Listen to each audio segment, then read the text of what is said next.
Agora a gente vai falar sobre o leite e as suas propriedades. Você ainda tem alguma dúvida se ele faz bem ou não para o nosso organismo? Pode rodar o VT.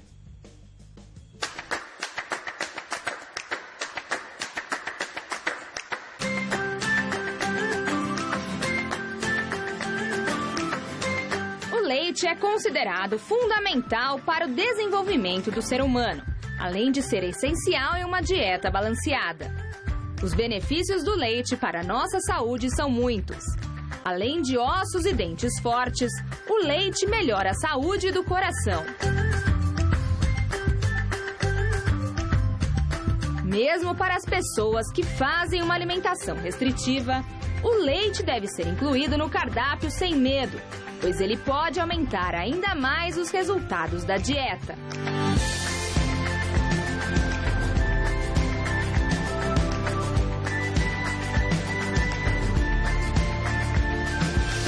Por isso, saiba quais são as propriedades do leite e dos alimentos lácteos agora no Mulheres.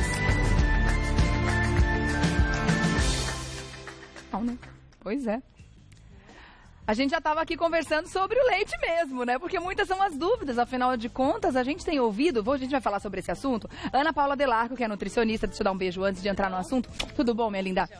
A gente tem ouvido muita gente falar muita coisa sobre o leite por aí, não é, Ana?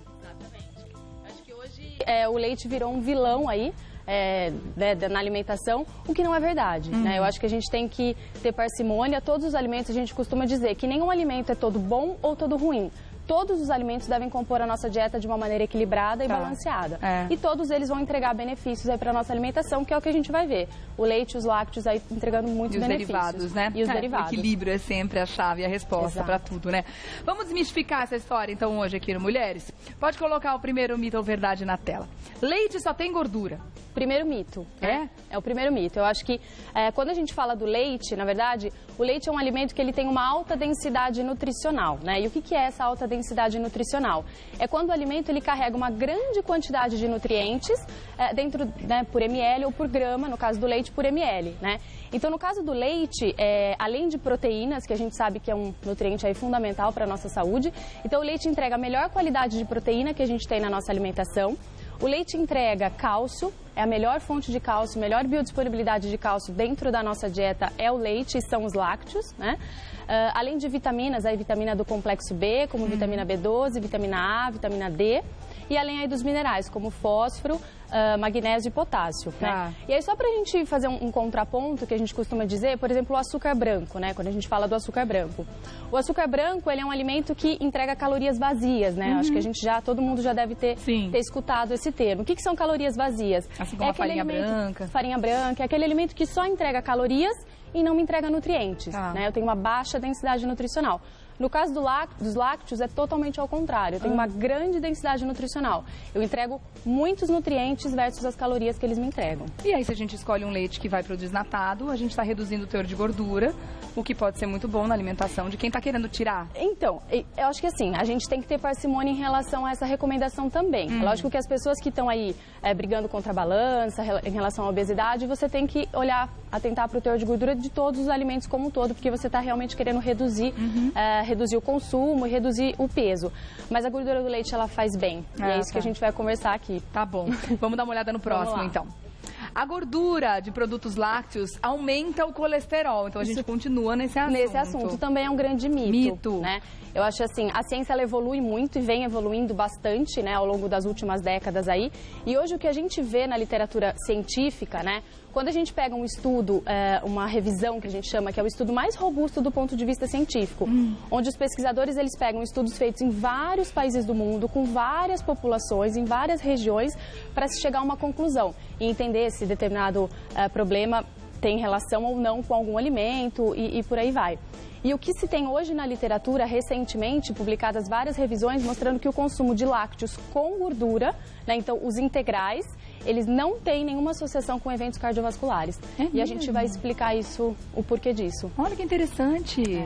Porque o pessoal também coloca muitos demônios em cima da gordura animal, dizendo que ela vai diretamente mexer no nosso colesterol, né? Exatamente. E às vezes as pessoas acabam optando até por uma margarina em vez da manteiga. Em função disso. Questão do colesterol. Sendo que a gordura vegetal pode ser muito ruim para o nosso organismo. Pode também. E o que a gente vai ver especificamente aqui, porque na verdade a gente não pode simplesmente categorizar as gorduras insaturadas ou insaturadas. É a primeira categoria das gorduras, mas a gente tem que ir mais a fundo. E dentro das gorduras saturadas, a gente tem que entender quais são os tipos aí de ácidos graxos, que são gorduras menores, vamos dizer assim, que estão dentro dessa gordura saturada. E aí a gente vai entender o papel da gordura saturada do leite no colesterol. Tá. E a gente vai ver que não tem interferência. Ah, é? Nossa, boa notícia, né, gente? Eu adoro leite, sou muito fã. Eu também. Vamos mudar então aqui a tela. O leite é recomendado em uma dieta equilibrada. Mito ou verdade? Isso é verdade. É verdade. Então, como a gente estava falando, né? Nenhum alimento ele é todo bom ou todo ruim. A gente não pode nem dizer que um alimento é vilão ou herói. Todos devem compor a nossa dieta dentro de uma dieta equilibrada e balanceada e todos vão entregar benefícios aí para a nossa saúde. Então, como a gente estava falando em relação à gordura do leite, né, 40% da gordura do leite, ela é insaturada. Né? Então, a gente tem essa classificação saturada e insaturada, que eu acho que as pessoas estão mais acostumadas aí, né? Então, 40% da gordura do leite, ela é insaturada. Insaturada. Isso significa o quê? Então, e aí isso significa que são essas duas classificações, saturada e insaturada. Então, 40% insaturada. Só que, como a gente estava falando, a gente tem que ir um pouquinho mais a fundo e entender quais são os tipos dentro dessa gordura insaturada que compõe esse leite. E se a gente olhar, o leite ele tem o CLA, né, que é o ácido linoleico conjugado. Ele está na família dos ômega 6, né, que é, sabidamente, né, esse ácido linoleico conjugado, ele reduz LDL colesterol e triglicérides, aumenta o HDL, que é o colesterol bom, né, reduz então a deposição de gordura nas placas, enfim, nos nossos vasos sanguíneos, nas placas de gordura. Então, o CLA que a gente tem no leite, ele reduz o colesterol, que achava-se até então, há um tempo atrás, que aumentava o colesterol, mas isso não é verdade. Então é uma gordura do bem, a gente pode chamar. E além do CLA, a gente tem o oleico, que é um outro ácido graxo aí, também da família dos insaturados, né? E ele é da classe dos ômegas 9, né? E ele também tem esse papel de também reduzir o colesterol ruim. Também é bom. Mas quando a gente olha uma embalagem, a gente não vai ter tanta essa descrição, né? A gente não vai ter tantos detalhes assim. Normalmente tem ali gorduras saturadas, gorduras insaturadas, monoinsaturadas, poliinsaturadas, enfim. Isso. Pra gente ter uma noção meio básica quando a gente olha o rótulo, que eu tô bem usando isso no meu dia a dia, sabe? Aprendi a olhar rótulo, que a gente consegue ter algumas conclusões, né? Pra levar os industrializados pra casa, é muito importante. Tem alguma nomenclatura, alguma definição que você pode dar pra gente sobre esse é do bom, esse não é? Quando a gente olha no rótulo, como você falou, hoje o que a nossa legislação pede, né, é que a gente defina gordura em totais, então todo o teor de gordura, saturadas e insaturadas. Porque a gente ouvia dizer que toda gordura saturada virava gordura trans. Mas agora eles dividiram, né? Gordura trans. Você vê muitas vezes 0 e gordura saturada tem uma quantidade ali. Você fica, mas será que é bom? Será que não é? Hoje no rótulo a gente tem a saturada e insaturada. Só que, infelizmente, o nosso rótulo a gente não consegue ter tomar um poder de decisão tão a fundo só com essas duas informações. Porque, como eu comentei, além de saber se é insaturada, qual o tipo de insaturada que tem. Entendi. E de saturada a mesma coisa que a gente vai falar. Vamos dar uma olhada na próxima tela?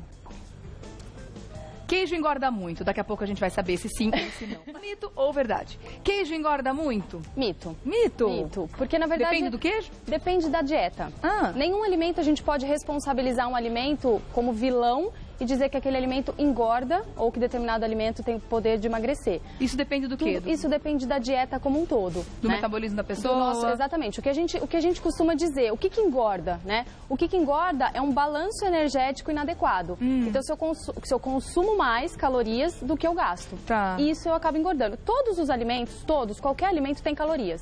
Né? E a gente tem ali, então, em torno de 2.000 calorias para a gente consumir. No dia. E a gente deve preferir aqueles alimentos que, além de calorias, entregam nutrientes, como a gente falou, os alimentos de alta densidade nutricional. Mas então, existem queijos mais gordinhos do que outros, né? Exatamente. A gente tem algumas opções aqui, por exemplo, o gorgonzola, tem esse que é o cheddar, né? Que é o queijo cheddar, que é o campeão.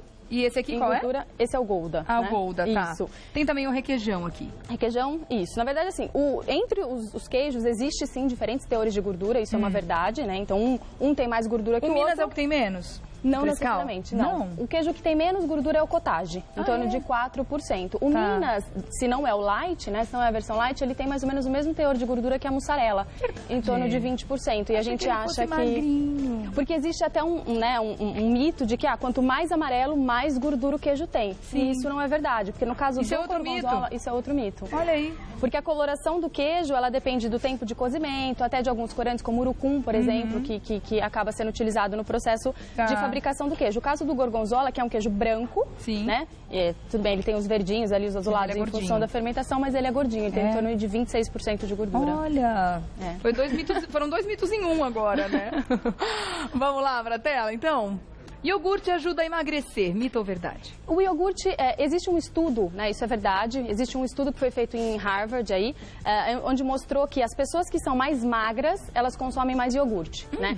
Isso por quê? Então, o estudo ele traz algumas possíveis explicações. As pessoas que consomem iogurte, elas já são pessoas mais preocupadas com a alimentação e com a saúde. Então, elas já buscam alternativas mais saudáveis para a sua saúde. Além disso, o iogurte é um alimento que ele tem um alto teor de proteína, né? E as proteínas, elas aumentam a sensação de saciedade. Então, faz com que você consuma menos alimentos ao longo do dia, né? Então, também tem um aumento da produção de um hormônio que aumenta essa saciedade. E outra questão é o cálcio, a grande quantidade de cálcio que o iogurte tem. Mais do que um copo de leite.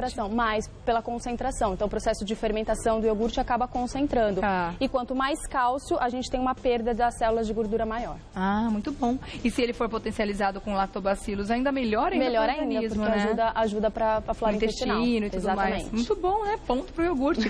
Vamos lá para as perguntas, então, gente? Vamos. Maria Tereza Guzmão quer saber o seguinte: consumir leite com achocolatado ou com café dificulta a absorção dos nutrientes do leite? Então, o achocolatado, na verdade, o chocolate tem uma substância que se chama teobromina e o café é uma substância que se chama cafeína, que a gente conhece. E essas duas substâncias, elas podem interferir na absorção aí do cálcio do leite. Só que a quantidade de teobromina que tem no achocolatado que a gente consome em casa, ela não é suficiente para interferir nessa absorção desses nutrientes. E da mesma maneira, o café, o hábito do brasileiro é a gente tomar o pingado, né? Então, uma grande quantidade de leite e um pouquinho de café, né? Então, essa quantidade que a gente tem ali de café e de cafeína também não seria suficiente para ter uma grande interferência na absorção do cálcio. Mas a cafeína e a teobromina podem interferir. E o açúcar que a gente coloca?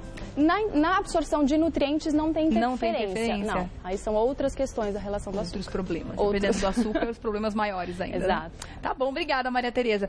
A Lilian Tereza quer saber: as vitaminas presentes no leite desnatado e integral são as mesmas? O que muda? Então, o leite desnatado o que é? Na verdade, é o leite e a gente tirou a gordura. Quando a gente tira a gordura do leite, as vitaminas que estavam presentes na gordura vão embora. Como, por exemplo, a vitamina A e a vitamina D. Né? Então, realmente tem essa diferença. O valor nutricional vai ser menor, então. Ele altera em relação às vitaminas. E proporcionalmente, como a gente tirou a gordura, a gente vai estar aumentando proteína e alguns outros nutrientes na versão desnatada. Então, seria melhor a gente tirar a gordura de outros alimentos no dia a dia do que tirar a gordura do leite? Essa é a minha recomendação. Seria mais interessante. O leite desnatado pode ser comparado, então, a um alimento um pouco mais pobre? Sim. Do ponto de vista nutricional, sim. Porque a gente acabou tirando a gordura, que a gente acabou de ver que é uma gordura benéfica. Os estudos hoje mostram que existe uma redução do colesterol com o consumo da gordura láctea. E com relação às escolhas que a gente faz, a gordura vegetal ou a gordura animal? Se a gente for falar em relação benefício e malefício para a saúde, a gente deve escolher qual? Ou não dá para ser radical? Não dá para ser radical. Eu acho que não dá para ser radical. Cada um tem os seus benefícios, cada um traz... Tem muita discussão em cima disso, né? Só para complementar minha pergunta. E muita gente falando, hoje em dia é mais saudável cozinhar com banha de porco, aquela gordura que a gente compra... Que antigamente usava, do que os óleos de... Né, os vegetais que a gente tem usado hoje em dia. É muito melhor voltar para manteiga do que usar margarina. Então a gente fica nessa dúvida. Eu vivo nessa dúvida. Eu acho que assim, a gente não pode entrar em uma neura, eu acho que nenhum terrorismo nutricional. A gente tem que ter equilíbrio em tudo. Hoje a gente vê, os estudos mostram que antigamente, né, tinha essa ideia de que a gordura animal era ruim e era muito saturada, né? Mas a gente estudando mais e entrando a fundo no tipo da gordura saturada, a gente vê que a gordura animal não é maléfica para a saúde. Então a gente tem que ter um equilíbrio, né? Como vocês estavam comentando do ômega 3, a gente viu que no leite tem ômega 6, ômega 9. Então todo esse equilíbrio a gente consegue de várias gorduras, né? Os azeites, os óleos vegetais são importantes também, mas a gente não deve excluir nada da nossa dieta. Tá certo, então. Obrigada, Lilian, pela pergunta. A Mari Pucci, beijo, minha querida. Ela tá sempre participando com a gente aqui. Ela diz o seguinte: tem intolerância à lactose. Existe algo além do leite sem lactose que possa usar para substituir o leite normal, sem perder os ativos? Olha, a questão da intolerância à lactose, então, de fato, se ela tem uma intolerância diagnosticada à lactose, ela tem que reduzir o consumo dos alimentos que têm lactose. No caso do iogurte, ele é uma opção bastante interessante. Por quê?